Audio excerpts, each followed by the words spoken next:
Kalaboso ang isang tulak ng droga at dalawang katransaksyon nitong mag-asawa sa sinagawang buy-bust operation ng pulisya sa Parañaque City. Patuloy naman ang pambansang pulisya sa pagsugpo sa iligal na droga at pagtugis sa mga taong nagpapalaganap nito sa bansa.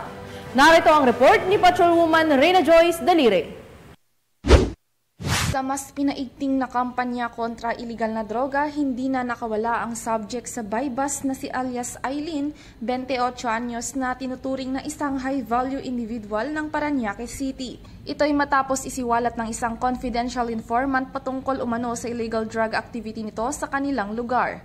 Base sa report, nagkasa ng buy-bust operation ng Parañaque Station Drug Enforcement Unit sa bahagi ng Barangay San Dionisio ng nasabing lungsod, pasado alas 8 ng umaga kahapon lamang, at nang positibong makabili ang posure buyer ng illegal na droga sa target, dito na inaresto si alias Aileen. Kasama rin sa mga naaresto ang katransak nitong mag-asawa na sina alias Carmela at alias Alfie.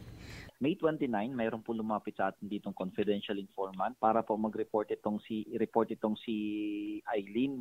Nagbibenta daw po ng pinagbabawal na gamot. Lead po sa pagkakaaresto nitong si Aileen at yung dalawa po niyang kasama na kanya pong pinagbibentahan nung time po na nahuli po sila. Tsaka po itong yung subject po talaga namin na si Aileen is meron na po itong na verification sa kanya pong isaw.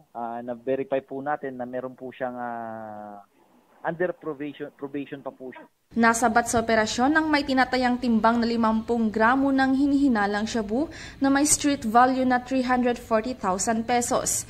Na-recover din ang pitaka, buy-bust money at budol money na ginamit. Sa investigasyon, inaalam pa ng mga autoridad kung saan kinukuha ng suspect ang binebenta niyang mga illegal na droga. Sa ngayon po, hindi pa po niya nire-reveal kung saan at sino po yung source niya. At ang sinasabi po niya is baka mapahamak daw po siya at malagay sa alanganin yung kanyang buhay kung ituturo niya.